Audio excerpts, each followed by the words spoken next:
जब चंद मुट्ठीभर लोग इस देश के शासक बन सकते हैं तो हम लोग बहुसंख्यक होते हुए शासक क्यों नहीं बन सकते हैं। 5000 साल पहले भी हमारे बुजुर्ग मजदूर थे और संविधान के लागू होने के बाद भी हमारे लोग मजदूरी करें तो हमारा विकास कहाँ हुआ, क्यों नहीं हुआ? क्योंकि इस देश में जो वर्ण व्यवस्था को मानने वाले लोग हैं, जो जातिवाद को मानने वाले लोग हैं, जो धर्म के आधार पर भेदभाव करने वाले लोग हैं, वो लोग नहीं चाहते हैं कि इस देश का दबा कुचला शोषित पीड़ित समाज मान सम्मान और स्वाभिमान से रहे।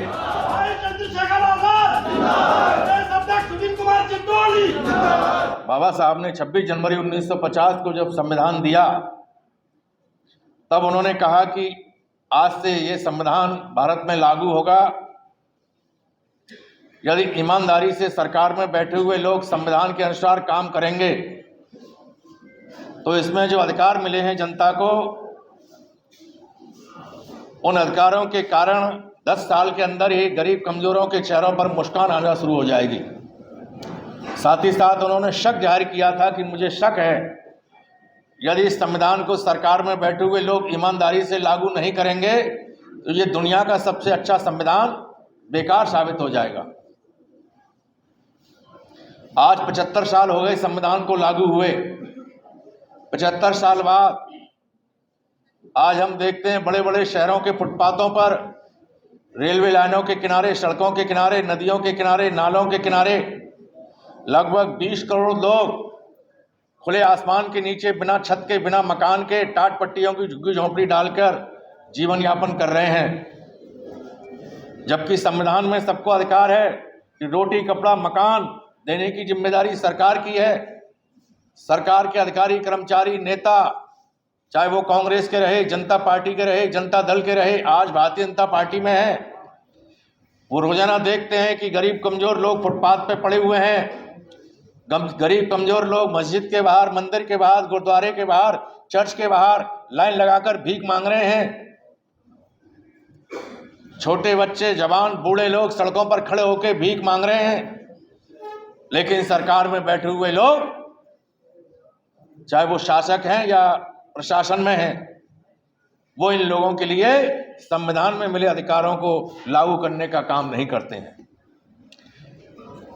इतना ही नहीं, जो लोग शिक्षा ग्रहण करके कुछ आगे बढ़े और जब ये कहने लगे कि हमें हमारी हिस्सेदारी मिलनी चाहिए, तो सन 90 के बाद एक प्लान हुआ। प्लान करने के बाद ये कोशिश की जा रही है कि ये बहुजन समाज के लोगों को शिक्षा से वंचित किया जाए।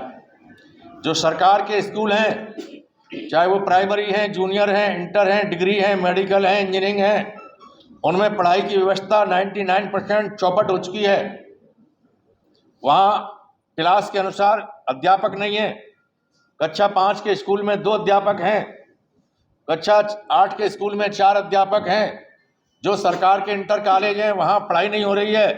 दफ्तर में स्टाफ रूम में बैठ के चाय पानी पी के गप्पे मार के टीचर चले जा रहे हैं। यही हाल डिग्री कॉलेजों का है। जिनके पास पैसा है, जो अपने बच्चों को पढ़ाना चाहते हैं, उन्होंने प्राइवेट अच्छे स्कूल बनाकर अपने बच्चों को वहाँ भर्ती करा दिया। पैसे वाले लोगों के बच्चे प्राइवेट स्कूल में पढ़कर आगे बढ़ रहे हैं।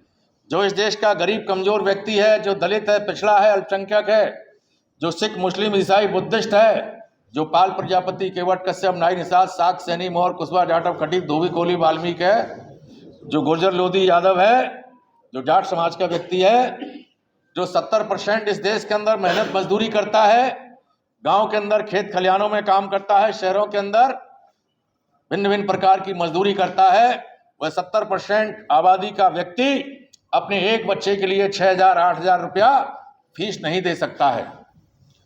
वह अपने बच्चों को सरकार के स्कूल में भेजता है और सरकार के स्कूल में पढ़ाई चौपट हो चुकी है, बंद हो चुकी है। आने वाला समय ऐसा आएगा कि जब बच्चों को शिक्षा नहीं मिलेगी तो उनका मानसिक विकास नहीं हो पाएगा। जब मानसिक विकास नहीं हो पाएगा तो वह अपने हक अधिकारों की लड़ाई भी नहीं लड़ पाएंगे और वह मजदूर बन जाएंगे।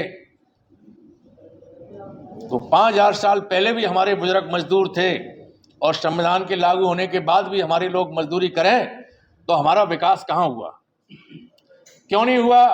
क्योंकि इस देश में जो वर्ण व्यवस्था को मानने वाले लोग हैं, जो जातिवाद को मानने वाले लोग हैं, जो धर्म के आधार पर भेदभाव करने वाले लोग हैं, वो लोग नहीं चाहते हैं कि इस देश का दबा कुचला शोषित पीड़ित समाज मान सम्मान और स्वाभिमान से रहे। इसलिए मेरे बुजुर्गों, मेरे नौजवानों, हमें स्वयं सोचना होगा, जब चंद मुट्ठीभर लोग इस देश के शासक बन सकते हैं तो हम लोग बहुसंख्यक होते हुए शासक क्यों नहीं बन सकते हैं? इसका जो मैंने कारण खोजा है वो सिर्फ यही है कि हमारे लोगों को शासक बनने की आदत नहीं है। हमारे लोग शासक बनने पर विचार नहीं करते हैं। हमारे लोग सोचते ही नहीं है कि हमें एमएलए बनाना है, एमपी बनाना है, सरकार बनानी है। हमारे लोग मेहनत मजदूरी करने वाले लोग मजदूरी की सोचते हैं। मुझे खेत पे जाना है, दुकान पे जाना है, रिक्शा चलाना है, ऑटो चलाना है, उनके दिमाग में यही रहता है। जब हम सोचेंगे नहीं कि हमें प्रधान कैसे बनाना है, जब हम सोचेंगे नहीं कि हमें जिला पंचायत सदस्य कैसे बनाना है, जब हम सोचेंगे नहीं कि हमें जिला पंचायत अध्यक्ष कैसे बनाना है, जब हम सोचेंगे नहीं कि हमें विधायक कैसे बनाना है, तो जब सोचेंगे नहीं तो बनाएंगे कैसे? तो हमारे लोग सोचते भी नहीं है। मेरे जैसे, आपके जैसे 2-4% लोग कोशिश कर रहे हैं, पूरे देश के अंदर कोशिश कर रहे हैं। पहले आरपीआई पार्टी बना के कोशिश की गई, उन लोगों को सफलता नहीं मिली, या कहें कि मनुवादी ताकतों ने उनको रोक दिया। फिर बीएसपी बना के कोशिश की गई, उनको भी रोकने का काम किया गया, घर बैठाने का काम किया गया, तमाम झूठे मुकदमे लगाकर, आय से अधिक संपत्ति के केस लगाकर और भिन्न प्रकार की तमाम परेशानियां खड़ी करके उस आंदोलन को भी खत्म करने का काम किया गया। आज आजाद समाज पार्टी के माध्यम से हम लोग आगे बढ़ने का काम कर रहे हैं। कितने लोग हैं जो विचारधारा के लिए काम कर रहे हैं? कितने लोग हैं जो इस देश के अंदर आजाद समाज पार्टी को मजबूत करने में अपना तन मन धन का सहयोग कर रहे हैं?